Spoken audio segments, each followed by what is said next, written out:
Denial of service is actually a very simple attack that keeps the target system from operating as it should. In its very simple form, it uses up all the system's resources so that other people cannot connect legitimately and use the server. DDoS attacks are actually the easiest attacks that we'll learn in this course. It only takes a small little kit to install an application, put the target IP, and just press enter so that the attack will take place. The DDoS attack can be categorized under three headlines: volume-based attacks, protocol-based attacks, and application layer attacks. The volume-based attack is when the attacker sends a large volume of packets to the target machine, thereby using all the resources. Actually, here we're consuming the bandwidth. So we're filling the bandwidth. And these types of attack include ICMP and UDP floods. The protocol-based attacks is when the attacker utilizes all the resources of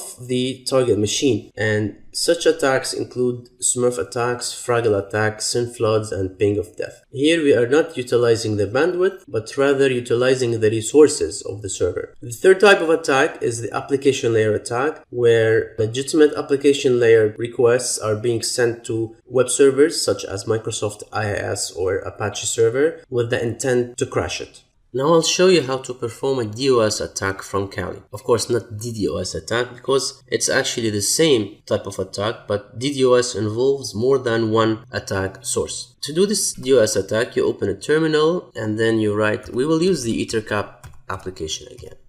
Ettercap, then -G uppercase. It's the same way to open it from the menu, but here it's from the terminal. You go to sniff, unified sniffing, you press OK, and then you go to the plugins menu, manage the plugins, and you select DDoS attack. You double click on this plugin, it will prompt you to enter the target IP.